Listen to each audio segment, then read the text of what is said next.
You've spent the last 8 months doing absolutely nothing, trapped in a warm egg, buried alive in sand on some Indonesian island, just marinating in the humid heat like a disgusting little reptile burrito. Then one day, instinct flips a switch. You start pecking, cracking, pushing. Light, air, freedom. Congratulations, you've been born as a Komodo dragon. Now, before you start thinking, oh hell yeah, I'm basically a dinosaur, I'm gonna be the most badass apex predator on this island. Let me stop you right there, little guy, because the very first thing you need to understand about being born as a Komodo dragon is that every single adult Komodo in the vicinity, and I mean every single one, including quite possibly your own mother, would absolutely love nothing more than to eat your face. Yeah, cannibalism. That's the welcome committee. There's no, oh, look at the precious baby moments here. No maternal instinct, no family photos. To an adult Komodo, you're not their adorable offspring. You're a conveniently bite-sized protein snack that just popped out of the ground like some kind of reptilian Happy Meal. So what's your move? Waddle over to mom for a cute bonding moment? Absolutely the hell not. Your first instinct, the one thing hardwired into your tiny lizard brain before you even fully process what sunlight is to run straight for the trees. And I mean sprint, or well, whatever the baby Komodo equivalent of sprinting is, which honestly looks like a drunk person trying to run in a sleeping bag, but you get the idea. Because here's the deal, adult Komodos can reach 10 feet long and 300 pounds of pure muscle and teeth, but they have one critical weakness. They can't climb for shit. It's like watching your gym bro uncle try to do yoga. Their massive bodies and short legs make them about as good at climbing as a refrigerator with legs.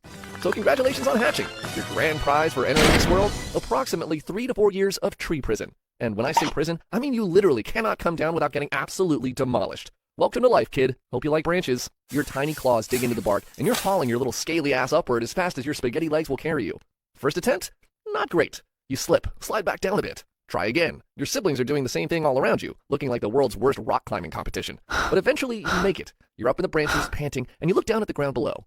And there he is, a massive adult Komodo, just standing there, staring up at you, tongue flicking, probably thinking, damn, so close. Cool. That's gonna haunt your dreams. But hey, you made it to safety. Time to figure out what the hell you're supposed to do up here for the next 4 years. You're basically under house arrest in a tree until you're big enough that the adults won't see you as a quick snack. So what's on the menu for a baby Komodo living in the trees? Well, it ain't exactly 5-star dining. You're eating insects. Lots of insects. Crickets, beetles, whatever crawls by. Sometimes you get lucky and snag a gecko. Ooh, fancy. Birds' eggs if you can find them. It's like being stuck eating gas station food for years, but at least you're not dead.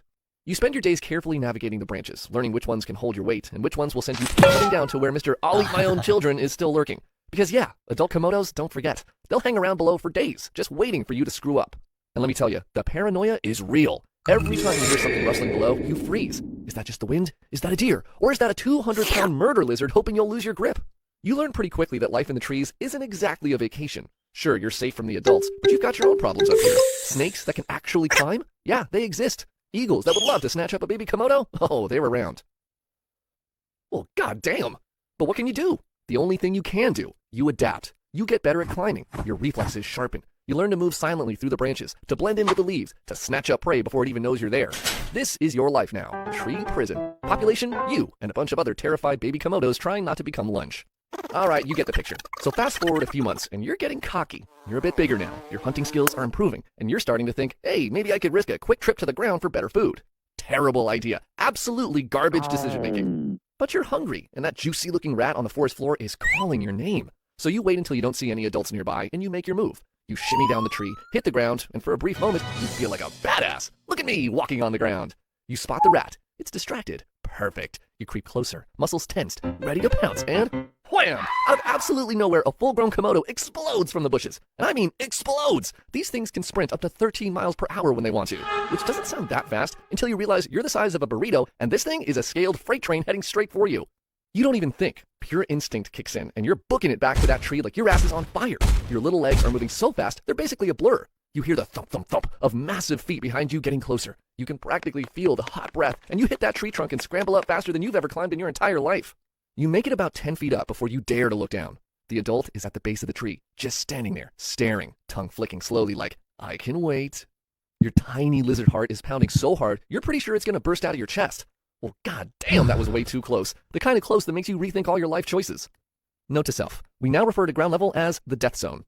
But it's not just the adults you have to worry about. Remember those snakes I mentioned? Yeah, well, one day you're minding your own business, trying to catch some sleep on your favorite branch, when you feel something sliding across your tail.